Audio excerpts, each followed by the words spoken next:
प्रधानमंत्री नरेंद्र मोदी ने मन की बात कार्यक्रम के जरिए राष्ट्र को किया संबोधित। लोकतांत्रिक प्रणालियों में विश्वास दोहराने के लिए देशवासियों का आभार व्यक्त किया।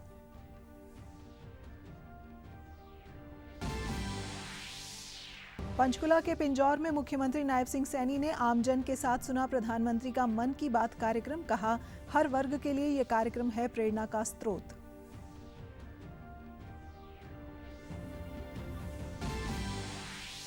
केंद्रीय खेल मंत्री डॉक्टर मनसुख मंडाविया ने पंचकुला में भारतीय एथलेटिक्स महासंघ के नए लोगो का किया अनावरण। पिछले 10 वर्षों में खेल अवसंरचना में हुई प्रगति को बताया उत्साहजनक। और मुख्यमंत्री नायब सिंह सैनी ने पानीपत में आयोजित समारोह के दौरान प्लॉट खरीदने के लिए लाभार्थियों को दिए 1-1 लाख रुपए के टोकन। सामाजिक सुरक्षा पेंशन का भी किया वितरण। नमस्कार, मैं निधि मुंजाल। अब समाचार विस्तार से। प्रधानमंत्री नरेंद्र मोदी ने आज आकाशवाणी से मन की बात कार्यक्रम के जरिए राष्ट्र को संबोधित किया। उन्होंने लोकसभा चुनाव में संविधान और देश की लोकतांत्रिक प्रणालियों में अपना विश्वास दोहराने के लिए देशवासियों का आभार व्यक्त किया। प्रधानमंत्री ने चुनाव आयोग और मतदान प्रक्रिया में शामिल लोगों को बधाई भी दी। उन्होंने विश्व पर्यावरण दिवस पर इस वर्ष शुरू किए गए विशेष अभियान एक पेड़ मां के नाम का उल्लेख करते हुए लोगों से अपील की कि वे अपनी मां के साथ या अपनी मां की स्मृति में एक पेड़ लगाएं। उन्होंने कहा कि इस अभियान से धरती माता को भी लाभ होगा और उसकी रक्षा भी होगी। प्रधानमंत्री ने बताया कि कुवैत सरकार ने अपने राष्ट्रीय रेडियो पर हिंदी में एक विशेष कार्यक्रम की शुरुआत की है। इसे कुवैत रेडियो पर हर रविवार को आधे घंटे के लिए प्रसारित किया जाता है।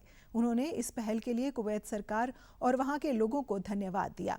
प्रधानमंत्री ने इस बात पर प्रसन्नता जताई कि भारतीय संस्कृति विश्व में गौरव अर्जित कर रही है। उन्होंने तुर्कमेनिस्तान का उदाहरण देते हुए बताया कि इस वर्ष मई में उस देश के राष्ट्रीय कवि की 300वीं जयंती मनाई गई थी। इस मौके पर तुर्कमेनिस्तान के राष्ट्रपति ने विश्व के 24 प्रतिष्ठित कवियों की प्रतिमाओं का अनावरण किया। इनमें से एक प्रतिमा गुरुदेव रविंद्रनाथ टैगोर की भी थी। इस अभियान का नाम है एक पेड़ मां के नाम।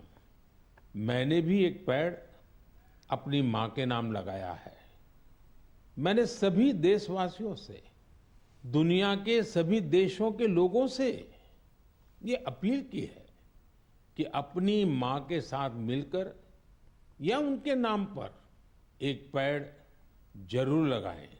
और मुझे ये देखकर बहुत खुशी है कि मां की स्मृति में या उनके सम्मान में पेड़ लगाने का अभियान तेजी से आगे बढ़ रहा है। कुवैत सरकार ने अपने नेशनल रेडियो पर एक विशेष कार्यक्रम शुरू किया है और वो भी हिंदी में। कुवैत रेडियो पर हर रविवार को इसका प्रसारण आधे घंटे के लिए किया जाता है। योग के बारे में प्रधानमंत्री ने कहा कि पूरी दुनिया में 10वें अंतर्राष्ट्रीय योग दिवस को भरपूर उत्साह और उमंग के साथ मनाया गया है। उन्होंने कहा कि जैसे जैसे योग दिवस का आयोजन आगे बढ़ रहा है, नए नए रिकॉर्ड बन रहे हैं। इसके अलावा प्रधानमंत्री ने कहा कि अगले महीने इस समय तक पेरिस ओलंपिक शुरू हो चुके होंगे। उन्होंने ओलंपिक खेलों के लिए भारतीय दल को शुभकामनाएं देते हुए कहा कि सभी देशवासी खिलाड़ियों के अच्छे प्रदर्शन और पदक जीतने की उम्मीद कर रहे हैं। वहीं प्रधानमंत्री ने मन की बात के माध्यम से लोगों में एक बार फिर से जुड़ने की प्रसन्नता व्यक्त की। उन्होंने कहा कि मन की बात कार्यक्रम कुछ महीनों के लिए रुक गया था, लेकिन देश और समाज में मन की बात की भावना लगातार बनी रही। इस महीने पूरी दुनिया ने 10वें योग दिवस को भरपूर उत्साह और उमंग के साथ मनाया है। मैं भी जम्मू कश्मीर के श्रीनगर में आयोजित योग कार्यक्रम में शामिल हुआ था। कश्मीर में युवाओं के साथ साथ बहनों बेटियों ने भी योग दिवस में बढ़ चढ़कर के हिस्सा लिया। अगले महीने इस समय तक पेरिस ओलंपिक शुरू हो चुके होंगे। मैं भारतीय दल को ओलंपिक खेलों की बहुत बहुत शुभकामनाएं देता हूं।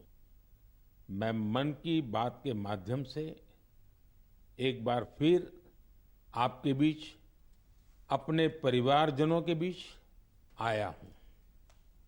एक बड़ी प्यारी सी उक्ति प्रधानमंत्री ने है। आकाशवाणी परिवार को भी इति बधाई दी क्योंकि आकाशवाणी संस्कृत आज अपने प्रसारण के 50 वर्ष पूरे कर रहा है। उन्होंने कहा कि 50 वर्षों से लगातार इस बुलेटिन में बहुत से लोगों को संस्कृत से जोड़ा है। प्रधानमंत्री ने कहा कि 30 जून एक महत्वपूर्ण दिन है क्योंकि आज हूल दिवस मनाया जाता है। उन्होंने कहा कि ये दिन वीर सिद्धो कान्हू के अदम्य साहस से जुड़ा है, जिन्होंने ब्रिटिश शासकों के अत्याचारों का विरोध किया था। मुख्यमंत्री नायब सिंह सैनी ने पंचकुला में पिंजौर में आमजन व पार्टी कार्यकर्ताओं के साथ प्रधानमंत्री नरेंद्र मोदी के मन की बात कार्यक्रम को सुना। कार्यक्रम सुनने के बाद मुख्यमंत्री ने कहा कि मन की बात कार्यक्रम से हमें बहुत कुछ सीखने को मिलता है। प्रधानमंत्री इसके माध्यम से देशवासियों को भारत में छुपी प्रतिभाओं से रूबरू करवाने का कार्य करते हैं। ये कार्यक्रम देश के हर वर्ग के लिए एक प्रेरणा का स्रोत है। उन्होंने कहा कि आज देश को ऐसा नेतृत्व मिला है जो देश ही नहीं बल्कि पूरी दुनिया के लिए दिशा देने का काम करता है। की बात ये देश के हर वर्ग के लिए एक प्रेरणा का सूत्र है। जो व्यक्ति अपने क्षेत्र में, जो व्यक्ति अपने काम में एक मारियत हासिल करते हैं, इस मन की बात के कार्यक्रम में उनके कार्यों को भी और उनके एक्सपीरियंस को भी वो देश के सामने लाया जाता है, जिससे लोगों में इस बात की भाइयों जिज्ञासा होती है कि हम भी इस क्षेत्र के अंदर आगे बढ़ करके देश और समाज के लिए हम आगे उसको कार्य दे सकें। वहीं जींद में भी लोगों ने प्रधानमंत्री के मन की बात कार्यक्रम को सुना। इसके बाद उन्होंने कहा कि प्रधानमंत्री की एक एक बात को ध्यान से सुना है। इस कार्यक्रम में उन्हें बहुत कुछ सीखने को मिलता है। पेड़ माँ के नाम एक मुहिम चलाई है, जो सभी देशवासियों ने अपनी माँ के नाम से एक पेड़ लगाकर देश को हरा भरा बनाना है। मोदी जी ने खिलाड़ियों के बारे में बताया और 10वें योगा दिवस के बारे में खुद भी मोदी जी ने 10वें योगा दिवस पर योगा किया है। और सऊदी अरब की एक महिला ने पहली बार सामूहिक योगा करवाया है। आज मोदी जी ने अपने मन की बात में कहा कि माँ के नाम पर एक पेड़ लगाए और हम जरूर लगाएंगे। और ओलंपिक में नारी शक्ति बढ़ चढ़कर भाग ले रही है और हमें नए नए खेल देखने को मिल रहे हैं। बहुत अच्छा लगा आज उन्होंने अपनी माता जी के बारे में बताया और पेड़ पौधों के जो अब जुलाई का समय है, बारिश का समय है, उसमें लगाने के लिए उन्होंने हमें शिक्षाएं दी कि पेड़ पौधे अगर लगाएंगे तो ऑक्सीजन की कमी होती है, जो वो पूर्ति होगी, हरा भरा होगा, वातावरण शुद्ध होगा। तो इसलिए हम दिल लगा के अनेक प्रकार के पौधे लगाएंगे। केंद्रीय खेल मंत्री डॉक्टर मनसुख मांडविया ने कल पंचकुला के ताऊ देवीलाल स्टेडियम में भारतीय एथलेटिक्स महासंघ के नए लोगो का अनावरण किया। साथ ही इस दौरान उन्होंने पेरिस ओलंपिक व अन्य प्रतियोगिता में भाग लेने वाले खिलाड़ियों से बातचीत की और उनका उत्साह बढ़ाया। ओलंपिक खेलों में भाग लेने वाले खिलाड़ियों को संबोधित करते हुए उन्होंने कहा कि पेरिस ओलंपिक के लिए एथलीटों को सभी आवश्यक सहायता प्रदान की गई है। प्रधानमंत्री नरेंद्र मोदी के नेतृत्व में सरकार खेल अवसंरचना को मजबूत करने के लिए काम कर रही है। पिछले 10 वर्षों में खेल के क्षेत्र में हुई प्रगति बहुत उत्साहजनक रही है। उन्होंने विश्वास जताया कि हमारे खिलाड़ी पेरिस ओलंपिक खेलों में अपना सर्वश्रेष्ठ प्रदर्शन करेंगे। केंद्रीय खेल मंत्री ने राष्ट्रीय अंतर्राज्यीय एथलेटिक्स चैंपियनशिप के विजेताओं को पदक भी प्रदान किए। नंबर ऑफ टाइप की गेम्स में हमारे स्पोर्ट्समैन पार्टिसिपेंट करें, नेशनल इंटरनेशनल गेम्स में पार्टिसिपेंट करने के लिए बेस्ट ट्रेनिंग देने की व्यवस्था की जा रही है और आने वाले ओलंपिक गेम्स में भी हमारे स्पोर्ट्समैन बेस्ट परफॉर्मेंस करें। इसलिए जो सारी व्यवस्था की गई है, मैंने प्रत्यक्ष आज पतियाला कैंपस में जाके देखा, एथलेट्स को मिला। आज यहाँ भी सब प्लेयर को मिलने का मुझे अवसर मिला है। मैं अपेक्षा करता हूं कि आने वाली पेरिस ओलंपिक्स में हमारे स्पोर्ट्समैन बहुत अच्छा परफॉर्मेंस करेगा। इससे पहले डॉक्टर मंडाविया ने पटियाला में नेताजी सुभाष राष्ट्रीय खेल संस्थान का दौरा किया और भारोत्तोलक मीराभाई चानू, भाला फेंक खिलाड़ी अनु रानी और शॉट पुटर आभा खटुआ के साथ साथ राष्ट्रीय उत्कृष्टता केंद्र में कई अन्य एथलीटों और कोचों से बातचीत की। मुख्यमंत्री नायब सिंह सैनी ने आज पानीपत में आयोजित राज्य स्तरीय समारोह के दौरान डॉक्टर BR अम्बेडकर आवास नवीनीकरण योजना, मुख्यमंत्री आवास योजना और सामाजिक सुरक्षा पेंशन के लाभार्थियों के खातों में वर्चुअली धनराशि भेजी। विभिन्न जिलों में भी कैबिनेट मंत्रियों ने लाभार्थियों को धनराशि वितरित की। इस दौरान पानीपत में मुख्यमंत्री ने अपने संबोधन में कहा कि भाजपा सरकार सबका साथ सबका विकास के मूल मंत्र पर चलते हुए गरीब लोगों के हित में अनेक कदम उठा रही है। डबल इंजन की सरकार ने गरीबों को अनेक योजनाओं का लाभ दिया है। कांग्रेस के समय में लोगों तक योजनाओं का लाभ नहीं पहुंचता था, लेकिन हमारी सरकार सीधे लाभार्थियों के खातों में पैसे पहुंचा रही है। सबका विकास के विजन को साकार करने में महत्वपूर्ण योगदान ये कर रही है। ये डबल इंजन की सरकार आदरणीय नरेंद्र मोदी जी और हमारी हरियाणा सरकार मिलकर के गरीबों के हित के लिए, उनकी मजबूती के लिए काम कर रही है। मुझे ये बताते हुए आज बड़ी खुशी हो रही है कि 2014 से पहले जो ये कांग्रेस की सरकार हुआ करती थी, इस सरकार में योजनाओं का लाभ उनके खाते में सीधा नहीं जाता था। मैं सभी को आज उनके खाते में यहाँ से एक क्लिक से वहाँ पैसा पहुँचा है। मैं उन सबको बहुत बहुत बधाई और शुभकामनाएं मैं देता हूँ। वहीं समारोह में आए विभिन्न योजनाओं के लाभार्थियों ने प्रदेश सरकार का धन्यवाद जताया। सरकार की तरफ से ये लाभ मिला है जिससे मैं अपने बच्चों की परीक्षा कर सकूं और सरकार का धन्यवाद। वहीं फरीदाबाद में आयोजित जिला स्तरीय कार्यक्रम में केंद्रीय राज्य मंत्री कृष्णपाल गुर्जर डॉक्टर BR अम्बेडकर आवास नवीनीकरण योजना के लाभार्थियों के साथ सामाजिक सुरक्षा पेंशन योजना के लाभार्थियों को कार्ड वितरित किए। इस मौके पर कैबिनेट मंत्री मूलचंद शर्मा भी मौजूद रहे। पत्रकारों से बातचीत में केंद्रीय राज्य मंत्री ने कहा कि भाजपा सरकार ने गरीबों के उत्थान के लिए अनेक योजनाएं बनाई हैं और उन्हें धरातल पर उतार भी रही है। मैंने कहा जुमला तो ये करते हैं, लोगों को क्या कहते हैं उसके विपरीत करते हैं। भारतीय जनता पार्टी की सरकारें जो कहती हैं उसको करके दिखाती हैं और इसीलिए तीसरी बार लगातार 62 साल के बाद ये इतिहास बना है कि तीसरी बार कोई देश का प्रधानमंत्री लगातार बना है, वो नरेंद्र मोदी है। उधर गुरुग्राम में आयोजित समारोह में कैबिनेट मंत्री संजय सिंह ने लाभार्थियों को विभिन्न योजनाओं के कार्ड वितरित किए। इस दौरान उन्होंने कहा कि प्रदेश सरकार समाज के हर वर्ग के लिए अनेक योजनाएं चला रही है। आज योजनाओं का पैसा सीधा लाभार्थियों के खातों में भेजा गया है।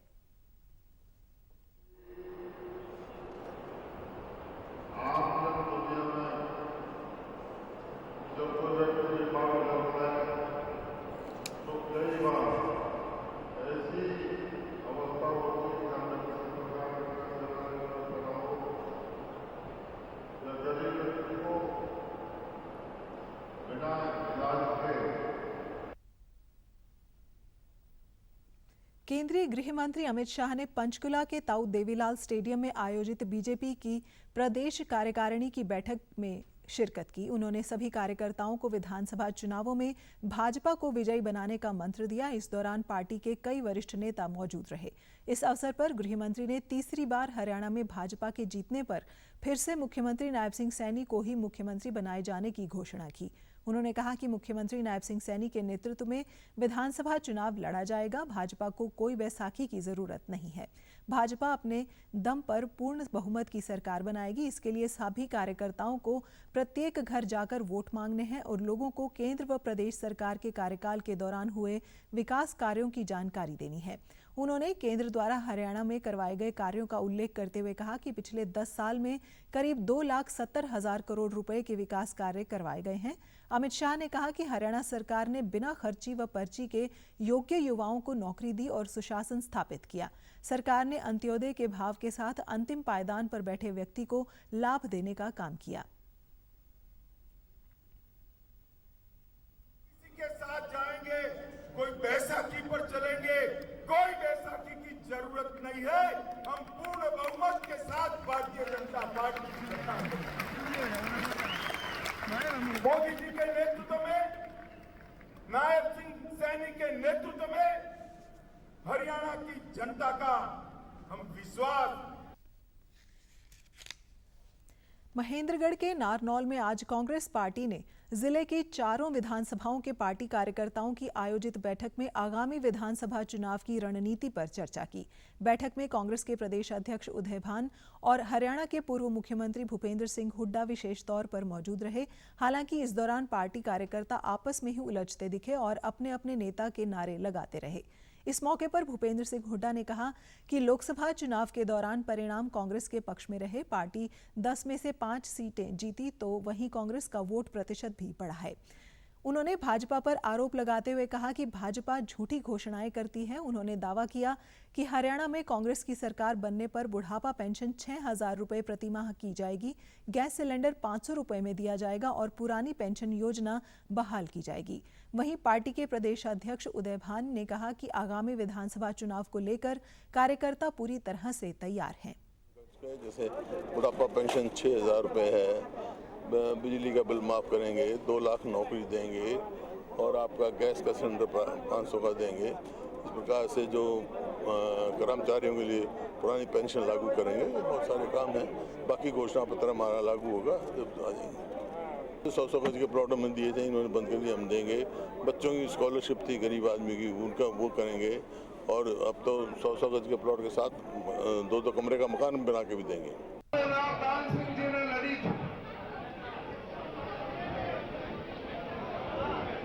और ये पूरी तरह से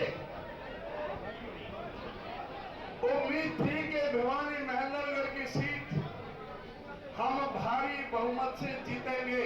ऐसे आप आज जोश प्रकट कर रहे हैं, आधा भी प्रकट हो जाता तो मेरा दावा है कि आपकी सीट 1 लाख से ज्यादा वोटों से हम जीत लेंगे। उधर सिरसा में कांग्रेस नेता कुमारी शैलजा ने कार्यकर्ताओं के साथ बैठक के बाद पत्रकारों से बातचीत में कहा कि हमने लोकसभा चुनाव का एक पड़ाव पार कर लिया है और अब दूसरे पड़ाव यानी विधानसभा की बारी है। उन्होंने कहा कि बीजेपी के शासनकाल में जनता दुखी है। हमने पहला इम्तिहान पास किया है, अभी दूसरा भी है। हमने शुरू में भी कहा था कि पहले सिरसा, उसके बाद हरियाणा, तो अब हरियाणा की बारी आ गई। ज़्यादा से ज़्यादा सीटें हमने जीतनी हैं, सिरसा की 9 की 9 जीतनी हैं। तो सब मेहनत करेंगे, मिलकर काम करेंगे और आगे अपनी सरकार बने, लोगों के काम। और देखो उनको ज़रूरत है, क्योंकि 10 साल उनकी सरकार बनी हो गई और लोग उनसे बहुत परेशान हैं, दुखी हैं। तो अब वो शंखनाद करें या कुछ भी करें, उनको अपना काम देखना है। लेकिन लोग अब कांग्रेस को चाहते हैं। वहीं कांग्रेस पार्टी द्वारा कल पंचकुला के इंद्रधनुष ऑडिटोरियम में नारी न्याय चौपाल का आयोजन किया गया। इसमें हरियाणा कांग्रेस के प्रभारी दीपक बावरिया ने बतौर मुख्य अतिथि शिरकत की। इस दौरान कांग्रेस नेता गीता भुक्कल, हरियाणा प्रदेश महिला कांग्रेस की प्रदेश अध्यक्ष सुधा भारद्वाज भी मौजूद रहीं। इस अवसर पर पत्रकारों से बातचीत में दीपक बावरिया ने बताया कि इस आयोजन में आगामी विधानसभा चुनाव के लिए पार्टी का मैनिफेस्टो पर चर्चा की गई। मैनिफेस्टो समिति द्वारा 25 से 30 विषयों पर चर्चा की गई। सबसे महत्वपूर्ण विषय महिला सशक्तिकरण रहा। उन्होंने कहा कि भाजपा ने जनता से किए वायदों को पूरा नहीं किया, जबकि कांग्रेस जो बात कहती है उसे पूरा अवश्य करती है।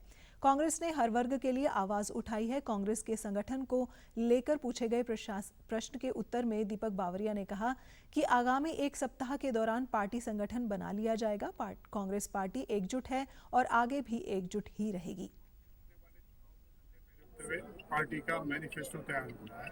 गीता भुक्कल जी मैनिफेस्टो कमेटी की चेयरमैन है और उन्होंने कम से कम 25 से 30 सब्जेक्ट मैट्स बनाए हैं, अलग अलग सब्जेक्ट्स हैं। उसमें वीमेन एम्पावरमेंट इज ऑल्सो एक बड़ा एक सब्जेक्ट है। और इसके बारे में आज महिला कांग्रेस के साथ, महिला कांग्रेस की सभी पदाधिकारी और वर्करों के साथ ये मीटिंग का आयोजन था। मोदी जी ने पिछले 10 साल में जितने भी वादे किया, 15 लाख से लेके बहुत अभी महंगाई की मांग और कई जो वादे किए हैं उसके जोड़ना की आवश्यकता है। भारतीय जनता पार्टी के लिए जुमलाबाजी एक उसका शस्त्र है। कहते हैं कि मोदी गारंटी, हरियाणा और मध्य प्रदेश में गारंटी दे के आए थे कि 450 रुपये में सिलेंडर देंगे। जैसे चुनाव खत्म हो गया, सिलेंडर खत्म हो गया। केंद्रीय ऊर्जा और आवास एवं शहरी मामले मंत्री मनोहर लाल ने अथक प्रयासों से हरियाणा में जल्द ही कचरे के चारकोल बनाने वाले प्लांट लगेंगे, जिन्हें ग्रीन कोल प्लांट भी कहा जाता है। इस प्लांट के लिए एनटीपीसी विद्युत व्यापार निगम लिमिटेड और हरियाणा सरकार के बीच जल्द ही समझौता ज्ञापन हस्ताक्षर किए जाएंगे। गुरुग्राम, मानेसर और फरीदाबाद में प्लांट स्थापित करने के बाद इस पहल का विस्तार हरियाणा के अन्य शहरों में भी किया जाएगा। इन संयंत्रों को क्रियान्वित करने के लिए नई दिल्ली में मनोहर लाल की अध्यक्षता में एक बैठक में हरियाणा सरकार की ओर से वरिष्ठ अधिकारियों ने भाग लिया। शहरों में लगातार बढ़ते ठोस कचरे से निजात पाने के लिए नगर निगम में ठोस अपशिष्ट के प्रबंधन पर विस्तृत कार्य योजना बनाई जा रही है। बैठक के दौरान ठोस अपशिष्ट से ग्रीन कोल बनाने के लिए NVVNPL की पहल पर विस्तृत चर्चा की गई। बैठक के दौरान केंद्रीय मंत्री मनोहर लाल ने निर्देश दिए कि हरियाणा के विभिन्न जिलों में हरित कोयला परियोजनाएं स्थापित की जाएं। नगर निगम आयुक्त डॉक्टर नरहरि सिंह बांगड़ ने बताया कि नगर निगम ने पहले ही इस प्रक्रिया को शुरू कर दिया है और NVVNL अधिकारियों के साथ गुरुग्राम में कुछ साइट्स दिखाई गई हैं। मुख्यमंत्री नायब सिंह सैनी आज पंचकुला में विश्व संवाद केंद्र की ओर से आयोजित देवऋषि नारद जयंती के राज्य स्तरीय सम्मान समारोह में बतौर मुख्य अतिथि पहुंचे। समारोह में पहुंचने पर हरियाणा विश्व संवाद केंद्र के अध्यक्ष डॉक्टर मार्कंडे आहूजा, सचिव राजेश और डॉक्टर राजेश चौहान ने मुख्यमंत्री का स्वागत किया। इस अवसर पर मुख्यमंत्री ने कहा कि देवऋषि नारद आदर्श पत्रकारिता के संवाहक हैं। देवऋषि नारद घटनाओं का विश्लेषण करके अलग अलग दृष्टिकोण के साथ सत्यता को सकारात्मक तौर पर प्रस्तुत करते थे। देश में पत्रकारिता मिशन के रूप में है। आज़ादी से लेकर आज आधुनिकता के तौर पे पत्रकारिता का अहम योगदान रहा है। उन्होंने कहा कि पत्रकारिता का स्वरूप बदला, सत्यता का पथ अभी भी वही है। राजनेता सभी पत्रकारिता से सीधे सीधे जुड़े हुए थे। ब्रिटिश शासकों ने पत्रकारों पर अपने समय के दौरान में, क्योंकि ब्रिटिश जो अंग्रेज थे वो अपने तरीके से उनको चलाने की कोशिश करते थे, परंतु पत्रकारों पर जुर्माना भी लगाते थे, सजा भी देते थे और उन्हें प्रताड़ित किया जाता था। लेकिन स्वतंत्रता के दीवाने पत्रकारों ने कभी हिम्मत नहीं हारी। ये हमारे इस संस्कृति का ही, देवऋषि नारद मुनि की ही वो प्रेरणा है कि कोई भी घटनाक्रम है उसको समझना और समझ करके समाज के बीच में उसको ठीक प्रस्तुत करना, ये हमारे लिए एक बड़े गर्व की अनुभूति है। चंडीगढ़ साहित्य अकादमी ने अपना वार्षिक पुरस्कार समारोह बड़े उत्साह और सम्मान के साथ पंजाब कला भवन में मनाया। इस समारोह में पंजाब के राज्यपाल और यूटी प्रशासक बनवारी लाल पुरोहित मुख्य अतिथि के रूप में उपस्थित रहे। अपने संबोधन में पुरोहित ने चंडीगढ़ साहित्य अकादमी द्वारा आयोजित इस वार्षिक समारोह का हिस्सा बनने पर अपनी खुशी व गर्व व्यक्त किया। उन्होंने इस कार्यक्रम में सम्मानित होने वाले रचनाकारों, लेखकों और विद्वानों को हार्दिक बधाई और धन्यवाद दिया। चंडीगढ़ साहित्य अकादमी का ये आयोजन हर वर्ष होता है, जिसमें हम उन रचनाकारों को आमंत्रित करते हैं, सम्मानित करते हैं जिन्होंने अपना पूरा जीवन साहित्य और संस्कृति के लिए समर्पित किया है। तो 3 कैटेगरीज में हमारे सम्मान दिए जाते हैं। सबसे पहला है हमारा अवार्ड ऑफ रिकॉग्निशन। ये हम वेटरन ऑथर्स को देते हैं, हिंदी, पंजाबी, अंग्रेजी, उर्दू और संस्कृत। तो इस कैटेगरी में हमने आज हिंदी में डॉक्टर राजेंद्र कानोजिया को, अंग्रेजी में डॉक्टर सुमिता मिश्रा जी को, पंजाबी में स्वराज वीर को और संस्कृत में प्राणनाथ पंकज को और उर्दू में हमने सम्मानित किया है जरीना नगमी मैडम को। मेरा कहने का मतलब ये ऐसे लोग हैं जिन्होंने इस देश को ऐसा अपना विपुल साहित्य दिया, इन्होंने अपना नाम भी कमाया और एक तरह से चंडीगढ़ का नाम भी रोशन किया। सिरसा के डबवाली में आज पुलिस अधिकारियों व कर्मचारियों के लिए 3 नए कानूनों के मद्देनजर एक जागरूक सेमिनार आयोजन किया गया। इस दौरान नए कानूनों के महत्वपूर्ण पहलुओं पर विस्तार से चर्चा हुई। पुलिस अधीक्षक दीप्ति गर्ग ने कहा कि 3 नए कानून भारतीय न्याय संहिता 2023, भारतीय नागरिक सुरक्षा संहिता 2023 व साक्ष्य अधिनियम 1 जुलाई 2024 से लागू हो रहे हैं। इसलिए सभी पुलिस अधिकारी व कर्मचारी इनका गहनता से अध्ययन करें। उन्होंने बताया कि इन नए कानूनों को लागू होने से पीड़ित को पहले की अपेक्षा त्वरित न्याय मिलेगा। इनमें आमजन के हितों को देखते हुए सरकार द्वारा महत्वपूर्ण बदलाव किए गए हैं। खड़गा कोर के general officer commanding lieutenant general Rahul R Singh ने D5 बाइक रैली को कल अंबाला छावनी से हरी झंडी दिखाकर रवाना किया। इससे पहले टीम का अंबाला छावनी में पहुंचने पर major general Anoop Singhal, general officer commanding deep striders division द्वारा स्वागत किया गया था। कारगिल दिवस की 25वीं वर्षगांठ के उपलक्ष्य में भारतीय सेना की D5 मोटरसाइकिल रैली को इससे पूर्व 12 से द्वारका, धनुषकोडी और दिनजन से हरी झंडी दिखाई गई थी। कारगिल युद्ध नायकों की अदम्य भावना का प्रदर्शन करते हुए कुल 32 सवारों वाली 3 टीमें देश के विभिन्न दूरस्थ क्षेत्रों से गुजरने के बाद दिल्ली में एकत्रित हुई और सेना प्रमुख जनरल मनोज पांडे द्वारा उन्हें 27 जून को राष्ट्रीय युद्ध स्मारक दिल्ली में हरी झंडी दिखाकर रवाना किया गया। दिल्ली से आगे ये राइडर्स 2 टीमों में 16-16 राइडर्स के साथ 2 अलग-अलग मार्गों से यात्रा कर रहे हैं। ये टीमें 8 जुलाई को द्रास में कारगिल युद्ध स्मारक पहुंचेंगे।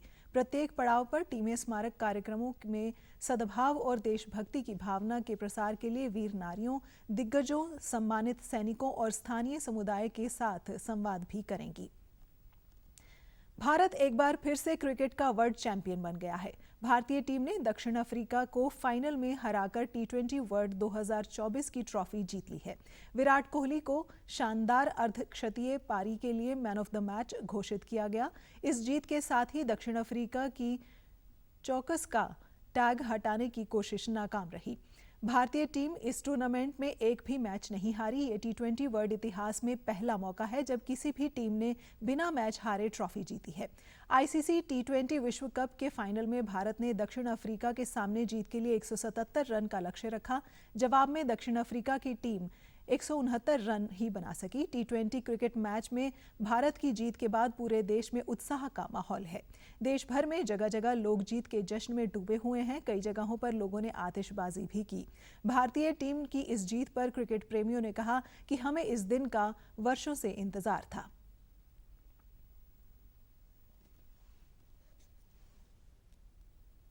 चैंपियंस ट्रॉफी जीते थे, धोनी के बाद हमें एक वर्ल्ड कप मिला है। हम तो बहुत खुश है। आज पूरी रात बस मजे करना है। इंडियन का विश्वास जो इंडिया टीम के ऊपर था, इंडियन के प्लेयर्स ने उसको प्रूव करके दिखाया है। भारत माता की। भारतीय क्रिकेट टीम के विश्व विजेता बनने के बाद विराट कोहली व रोहित शर्मा ने T20 इंटरनेशनल फॉर्मेट से संन्यास का ऐलान कर दिया है। कोहली ने कहा कि अब समय आ गया है कि अगली जनरेशन T20 गेम को आगे ले जाए। रोहित शर्मा हालांकि भारत के टेस्ट और वनडे क्रिकेट मैच खेलना जारी रखेंगे। रोहित शर्मा की अगुवाई में टीम इंडिया 17 साल बाद T20 वर्ल्ड कप जीतने में कामयाब रही। भारत की इस ऐतिहासिक जीत पर राष्ट्रपति, उपराष्ट्रपति, प्रधानमंत्री, खेल मंत्री, मुख्यमंत्री नायब सिंह सैनी और अन्य केंद्रीय मंत्रियों ने टीम को बधाई दी है। राष्ट्रपति द्रौपदी मुर्मू ने भारतीय टीम को बधाई देते हुए सोशल मीडिया प्लेटफॉर्म X पर कहा कि T20 विश्व कप जीतने के लिए टीम इंडिया को हार्दिक बधाई। कभी न हार मानने की भावना के साथ टीम ने कठिन परिस्थितियों का सामना किया और पूरे टूर्नामेंट में उत्कृष्ट कौशल का प्रदर्शन किया। फाइनल मैच में ये असाधारण जीत थी। टीम इंडिया, आप पर हमें नाज है। प्रधानमंत्री नरेंद्र मोदी ने बधाई देते हुए वीडियो संदेश भी साझा किया। भव्य विजय के लिए सभी देशवासियों की तरफ से बहुत बहुत बधाई। आज 140 करोड़ देशवासी आपके इस शानदार प्रदर्शन के लिए गर्व अनुभव कर रहे हैं। खेल के मैदान में आपने वर्ल्ड कप जीता, लेकिन हिंदुस्तान के हर गांव, गली, मोहल्ले में आपने कोटि कोटि देशवासियों का दिल जीत लिया। समाचारों में आज इतना ही। नमस्कार।